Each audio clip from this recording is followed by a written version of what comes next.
For those, number one, let me record this. Another thing is, like I said, the wars in different areas, and it's normally while we're idle, we're being taken by some of these wars.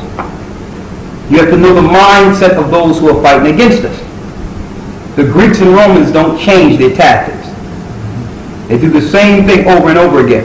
And lawyer is going over a book right now, and I'm going to sit with him with that. I want to talk to him about it, because this book actually goes into the past actions of the Grecians, their worships, their gods, and it's everything you see today, but they just gave it another name or a date close to the same date they're doing it. But the holidays, everything they're doing is the same gods they're worshiping. Like you were saying something about, you were telling me about the Olympics.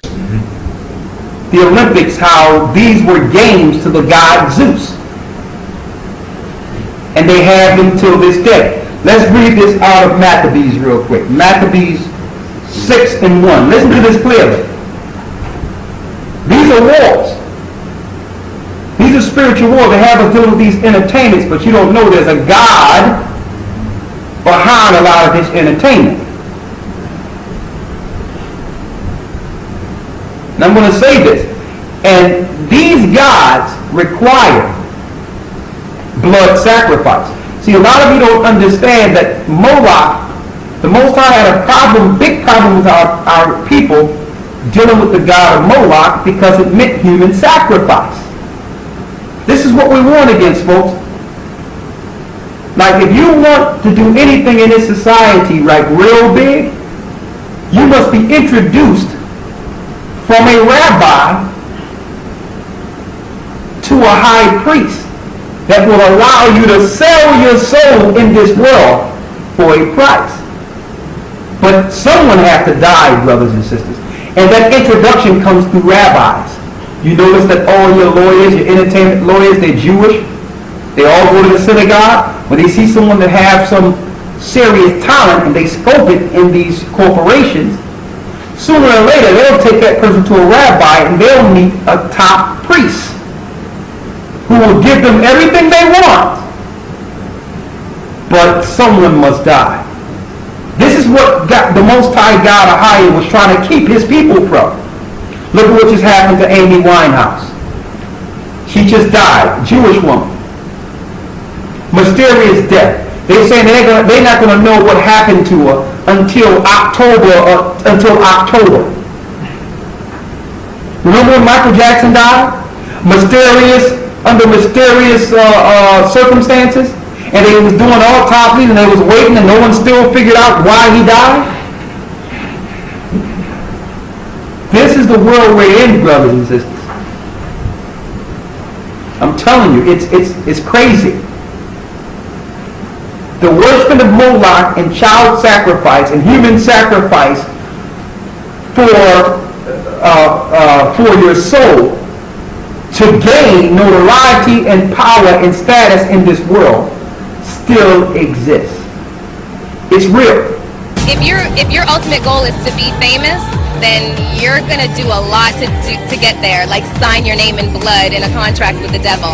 Like you're gonna end up on a one-way street and it's going nowhere. Like that's just the truth. I've seen so many people like forsake their moral code and their value systems just for a little bit of fame, and it's not worth it at the end of the day. It's really not worth it.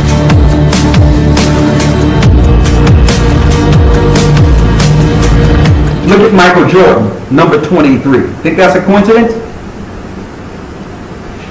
On the Kabbalah, 23 is Satan's number. What happened to his father?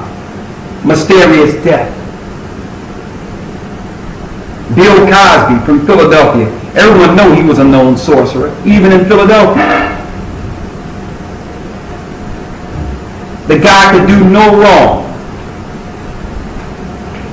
As soon as he got big, real big, the husband, one of the most richest man on earth, what happens? His son come up missing, dead. Sacrifice. Tony Dungy, football coach, got big. Wasn't that big at first. There was not too many black coaches. The first black coach to win a Super Bowl. A Catholic. Right after he wins the Super Bowl, what happens? His son mysteriously dead. This is what goes on, brothers and sisters.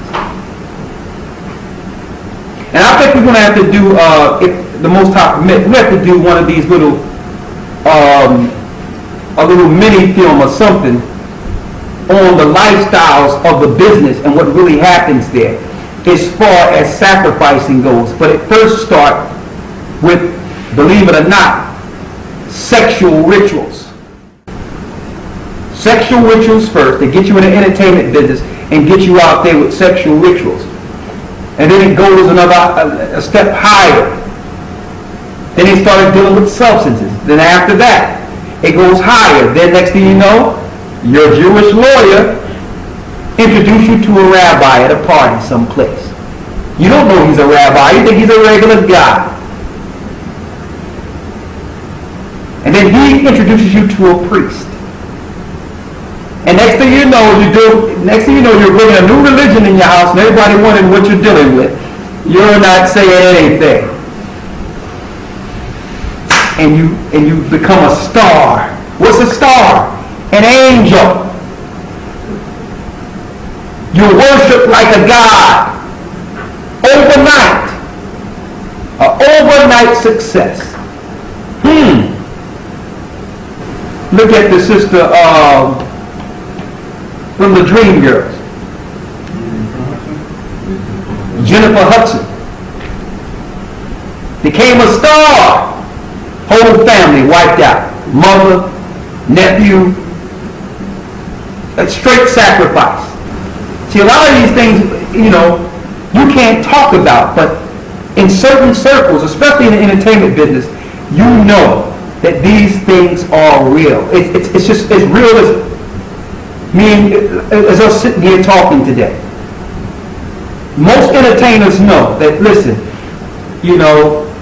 I need to go speak to the rabbi. I want a better life. This is what happens.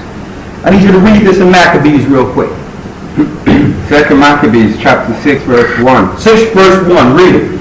Not long after this, the king sent an old man of Athens to compel the Jews to depart from the laws of their fathers. So they sent a man from Athens to tell the Jews to depart from the gods of their fathers.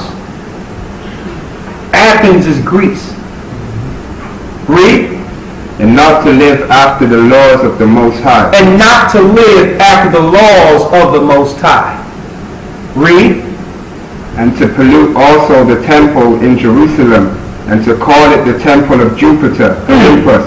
To defile the temple and call the temple of God the temple of Jupiter. Read. And to call the temple of and to call it the temple of Jupiter Olympius. And call it what? Jupiter Olympius. Jupiter Olympius. In the 4th century AD. Under Constantine. They did an integration of pagan worship and they integrated it with Christianity. And they took all the pagan gods out of the pagan temples and set it up within the church. Right now, at the Vatican, there's a bronze original statue of Jupiter that they told the masses is Peter. And they go kiss Peter's feet at every pilgrimage to the Vatican. This is our worship, brothers and sisters. This is the war we're in. When it talks about Olympus, it's talking about the worship of Zeus in the Olympics. There's more. Read. And that in garrison of Jupiter, the defender of strangers, as they did desire that dwelt in the place. The coming in of this mischief was sore and grievous to the people. It was so grievous to the people when we started entertaining this and introducing this to our people. Read. For the temple was filled with riot and reveling by the Gentiles, and dallied with harlots, and had to do with women with the circuit of the holy places, and besides that brought in things that were not lawful. The altar also was filled with profane things which the law forbiddeth. And the law was, the place was filled with all types of satanic defiling. It was bringing harlots in the temple. You notice during the time of the Olympics, look at the clothes the women are wearing and what the men have on, butt naked, running around throwing things around. And they draws. This is what's going on here. Total sadistic worshiping to the gods. You sit there, you got grown men, big, burly, strong men, with their hand on the ground, they behind up in the air, ready to say go, with little drawers on. And no one is looking at this like, hold up, just these are grown men here. These are people of the Most High. These were once warriors. Homosexuality is rampant in the Olympics. A lot of those men that are running are straight homosexuals. This is the world we're in. Finish reading what you have there. Verse 6. Neither one way it says, and put on hats. I think that's Maccabees 4, right? We talked about and made them wear hats for the games. Go ahead. 2 Maccabees chapter 6 verse 6. Go ahead. Neither was it lawful for a man to keep Sabbath days. And hold up. They made it unlawful to do what? Neither was it lawful for a man to keep Sabbath days. And then they made it a law that we couldn't keep the Sabbath day.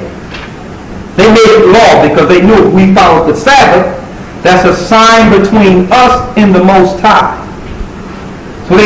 So they paid our diplomats and our high teachers to teach the young to profane the Sabbath. These were the Greeks taught us. Read. Or ancient feasts. And not to follow the holy days. You know what the churches teach us that? Not to follow the Sabbath, not to follow the holy days, but celebrate Christmas and Easter. Same exact thing. You notice in Islam, they don't follow the holy days according to the correct days, and their Sabbath is from Friday in the morning to Friday night. They don't even deal with the Sabbath at all, because the Sabbath don't start until their Sabbath ends. You notice now amongst the Israelites now, they're now bringing out a new lunar Sabbath where they're counting a Sabbath from a moon. It's the same sadistic and satanic practices. Read. Or to profess himself at all to be a Jew. And it was against the law for us to say that we were Jews. It was against the law. The Greeks did this to us, brothers and sisters. They made us denounce our national origin. Why? So they can take it. Chosen people, you're not going to need that label. You're not going to need that. Because what we're about to do to you, buddy, hey, you're going to know that you're not chosen. You're not going to need that label. Chosen people? Okay. We'll take that.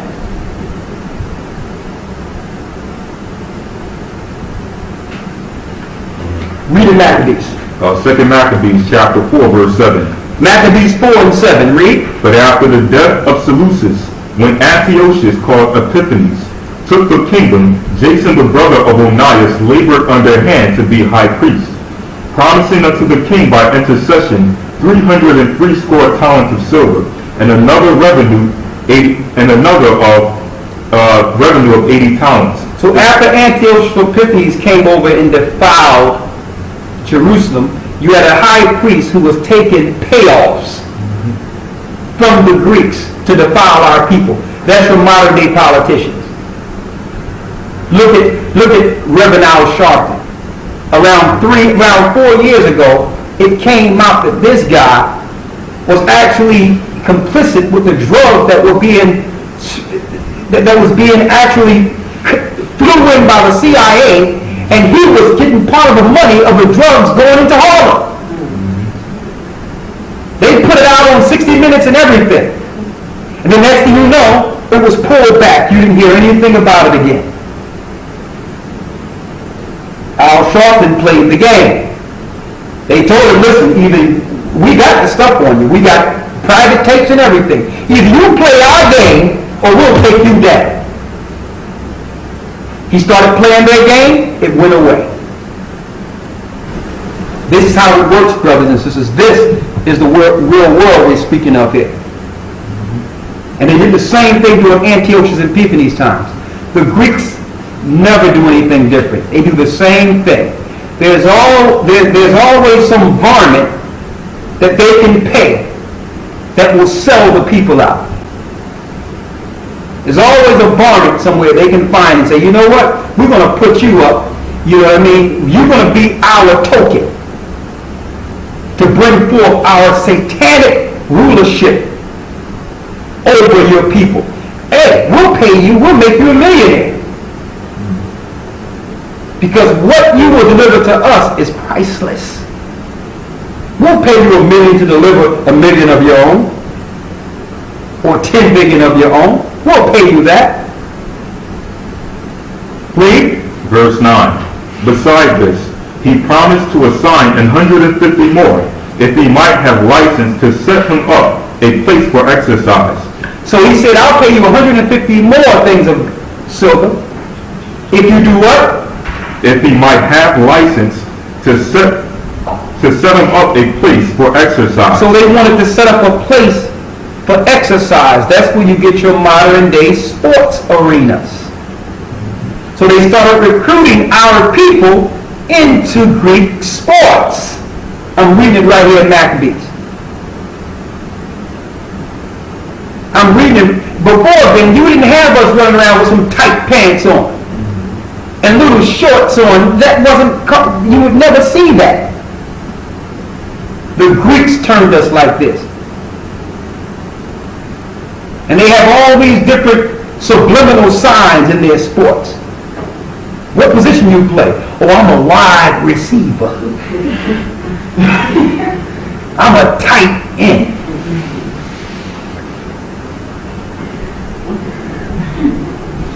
This came from the Greeks.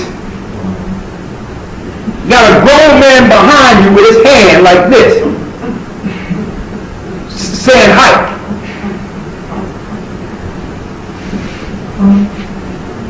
This came from the Greeks. These are all ways to demoralize people and bring them down to what they're doing. And I'm reading these tactics they use, selling us out to the Greek games. Read. And for the training up of youth in the fashions of the heathen. And to train up the youth in the fashion of the heathen. The real institutionalized schools, training grounds for the slave masters.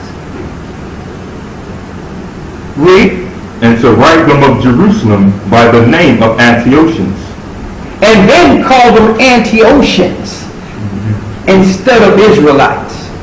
The same way you call yourself Americans instead of Israelites. Or Europeans instead of Israelites. They became Antiochians. And don't say that can't be, because if Antiochus Epiphanes would have discovered America, today you would be called Antiochians. That's where you get your gains from. The Romans. And it's in celebration to the gods. You notice that in every big game that they have, you have your military there. You notice that? And they start talking about the brave men who have given their life for their country, who have been sacrificed. Oh yeah. So what they're doing is giving a public proclamation to the world that these young men and women were sacrificed to the gods of the Greeks. Yes, that's your sacrifice. The elites go into the neighborhoods and pick young men and women who they are choosing to be sacrificed, blood sacrificed to Moloch, to their gods. This is the war we're in, brothers and sisters. We don't know that the war is against us.